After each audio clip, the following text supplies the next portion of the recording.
মঙ্গলবাৰে বাবা হনুমানক এই মন্ত্ৰৰে জপ কৰিলে আপোনালোকৰ সকলো কষ্ট দূৰ হ'ব। মঙ্গলবাৰ হৈছে মহাবীৰ হনুমান বাবাক আৰাধনা কৰা দিন। আজি মই আপোনালোকক এনেকুৱা কেইষাৰিমান মন্ত্ৰ জপ কৰি শুনাম, যিয়ে আপোনালোকৰ জীৱনৰ আটাইতকৈ ডাঙৰ বাধাবোৰ আঁতৰ কৰাত সহায় কৰিব। বন্ধু বান্ধৱীসকল, আপোনালোকে এই মন্ত্ৰ শুনাৰ আগতে মই আপোনালোকক এটা কথা কৈ লওঁ যে আপোনালোকে যিমান পাৰে এই ভিডিঅ'টো লগ বন্ধুৰ মাজত যাতে শ্বেয়াৰ কৰে, কাৰণ আজিকালি সকলো লোকৰে নানান সমস্যা, ঘৰুৱা, ল'ৰা ছোৱালী, অফিচ কাছাৰী, নানান ধৰণৰ ক'বলৈ গ'লে বহুত কৈ শেষ কৰিব নোৱাৰা আৰু বহুত লোক আছে যে ভয় শংকাত জীয়াই থাকে।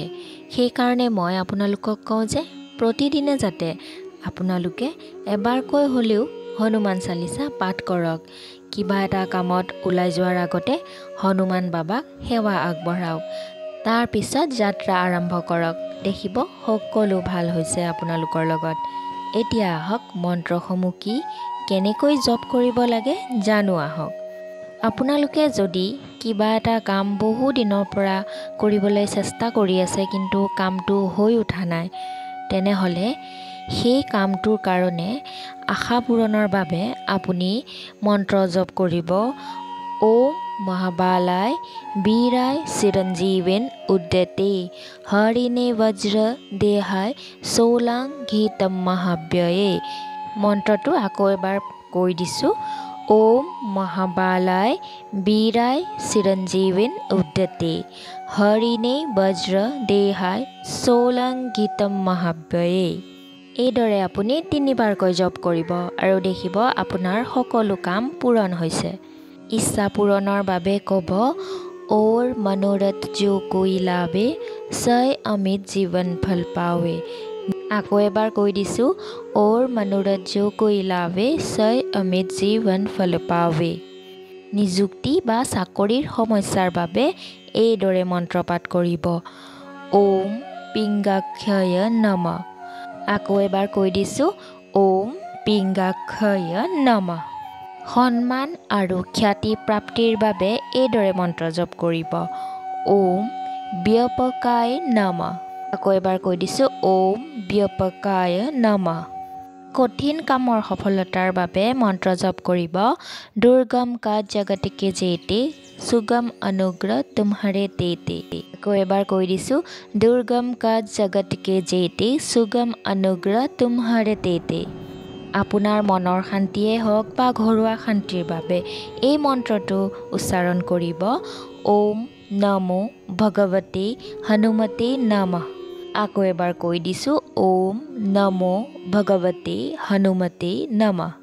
আপোনালোকৰ ঘৰত যদি বহুদিন ধৰি বেমাৰ আজাৰ চলি আছে বা দুৰাৰোগ্যৰ বাবে এই মন্ত্ৰ জপ কৰিব। ওম নমো ভগৱতে অঞ্জনেয় মহাবলায় স্বাহা। আকৌ এবাৰ কৈ দিছোঁ, ওম নমো ভগৱতে অঞ্জনেয় মহাবলায় স্বাহা।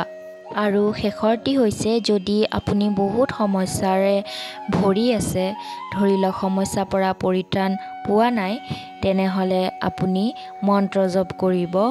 ওম তেজসে নমঃ। ওম প্ৰসন্নতমনে নমঃ। ওম সূৰ্যায় নমঃ। ওম শান্তায় নমঃ। ওম মাৰুতমহাজায় নমঃ।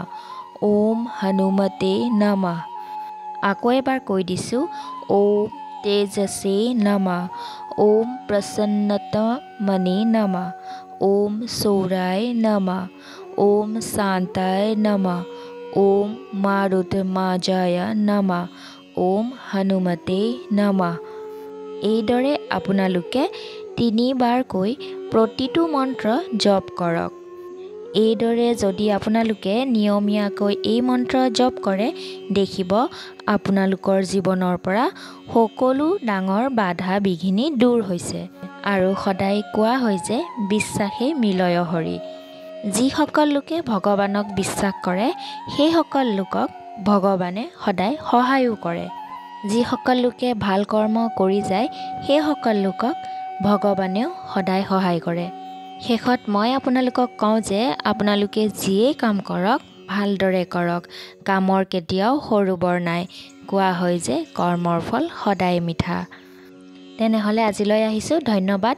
আৰু যদি আপোনালোকে এই চেনেলটোত নতুনকৈ আহিছে তেনেহ'লে চেনেলটো ছাবস্ক্ৰাইব কৰি ৰাখিব আৰু লাইক শ্বেয়াৰ কৰি দিব, কমেণ্টত জয় হনুমান বুলি লিখি দিব।